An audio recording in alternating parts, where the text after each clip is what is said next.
नमस्कार साथियों, आप देख रहे हैं केशव सिंह वॉइस। आज के दौर में आज के दिन में अगर महाराष्ट्र में की राजनीति और राजनीतिक उठापटक पर बात ना की जाए तो वो कम ही होगा। हम सभी जानते हैं कि कर्नाटका में चुनाव होने वाले हैं। हमारे जो चुनावी जीवी हैं, हम सब जानते हैं, ये भी जानते हैं कि जैसे ही एक चुनाव खत्म होता है तो वो चुनावी मूड में ही रहते हैं हमेशा। ऐसा क्या है कि इस बार अभी तक जो चुनावी जीवी जो हैं वो अब तक कर्नाटका में नहीं पहुंचे हैं, उसके बजाय उन्होंने महाराष्ट्र में ही डेरा डाल दिया है। हम सब यह भी जानते हैं कि सुप्रीम कोर्ट में जो जज इस समय हैं, जो न्यायाधीश हैं, उनकी रीढ़ की हड्डी जो है वो बहुत ही मजबूत है, वो झुकती नहीं है। और महाराष्ट्र सरकार किस तरह से बनी है, कैसे बनी है, किन परिस्थितियों में बनी है, कैसे बनाई गई है, उन सब पर सुप्रीम कोर्ट में केस चल रहा है और फैसला जज ने सुरक्षित रखा हुआ है। कभी भी किसी भी वक्त वो फैसला आ सकता है। और हम सब यह भी जानते हैं कि संवैधानिक रूप से जो महाराष्ट्र में जो सरकार बनी है वो गलत है, गलत तरीके से बनाई गई है। अगर और वही गलत तरीके से और उसी चीज को देख के बचने के लिए जो गुजरात लॉबी है, खास करके अमित शाह और नरेंद्र मोदी, ये पूरी डैमेज कंट्रोल करने में लगे हैं कि महाराष्ट्र में कैसे इज्जत बचाई जाए, किस तरह से फिर से सत्ता में काबिज रहा भी जाए और किसी कुछ हो भी ना। वैसे भी मैंने पहले भी अपने वीडियोस में मैंने कहा है कि ये वो लोग हैं जो बेशर्म हैं। इनमें शर्म नाम की चीज नहीं है कि अगर अभी कुछ गलती होती है और बहुत बड़ी भी गलती होती है तो ये मानने के लिए भी तैयार नहीं होते और बड़ी बेशर्मी के साथ आगे बढ़ते। अब हम ये क्यों कह रहे हैं, ऐसी बातें क्यों हो रही हैं, इसके एक जो मोहरे जो थे वो ये थे आपकी स्क्रीन पर कि मिस्टर एकनाथ शिंदे जो शिवसेना से इन्हें तोड़ा गया और किस तरह से गुजरात होते हुए आसाम में ले जाके बिठाया गया, वहां पर सरकार बनाई गई। जो 10 विधायक या 16 विधायक जो पहले थे इनके साथ और बाद में बढ़ते बढ़ते बढ़ते चले गए, इनके ऊपर और उन विधायकों के ऊपर ईडी और सीबीआई का जोर था, गृह मंत्रालय का दबाव था। शिवसेना से अलग होके अपनी नई पहचान बनाने के लिए इन्होंने भारतीय जनता पार्टी से हाथ मिलाया। और हम सब जानते हैं कि आज जो दिख रहा है वो है नहीं, जो मुख्यमंत्री है वो है नहीं, जो नहीं है वही है।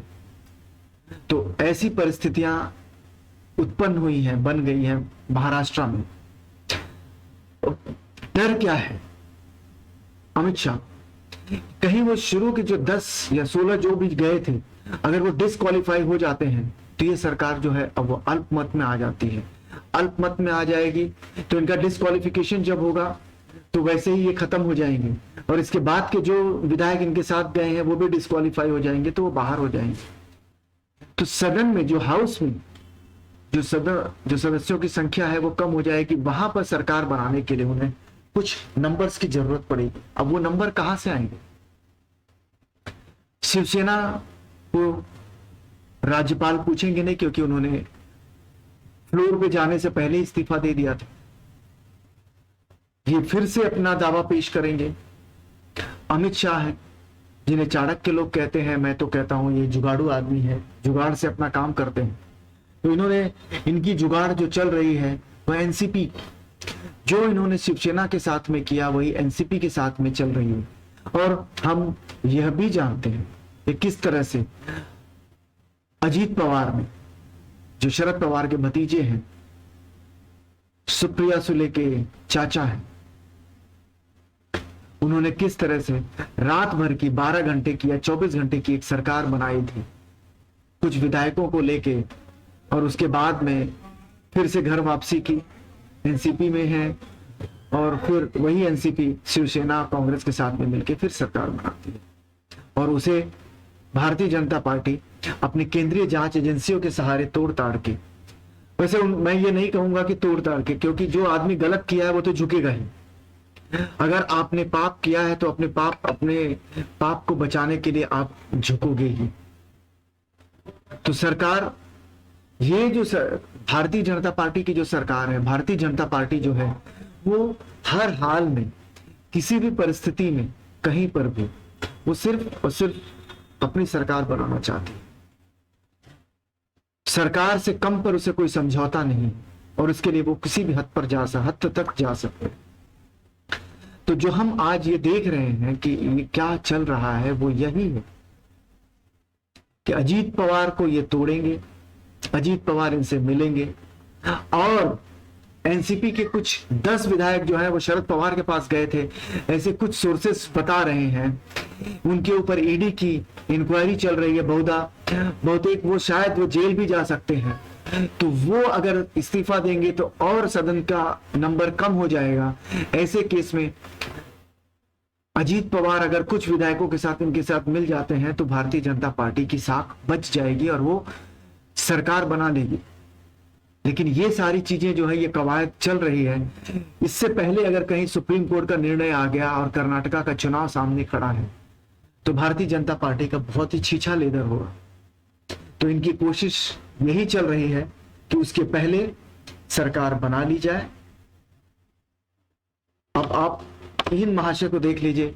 अजीत पवार को हमने इसलिए दिखाना उचित समझा क्योंकि हम, हिंदी में एक कहावत है, धोबी का कुत्ता न घर का न घाट का। तो अब आप समझ सकते हैं इस दो में से कोई एक वही होने वाला है जो न घर का होगा न घाट का होगा। मुख्यमंत्री बने हैं, लेकिन अब वो कितने दिनों तक रहेंगे ये अभी उंगलियों पर है। कब तक ये सरकार चलती है ये भी उंगलियों पर है।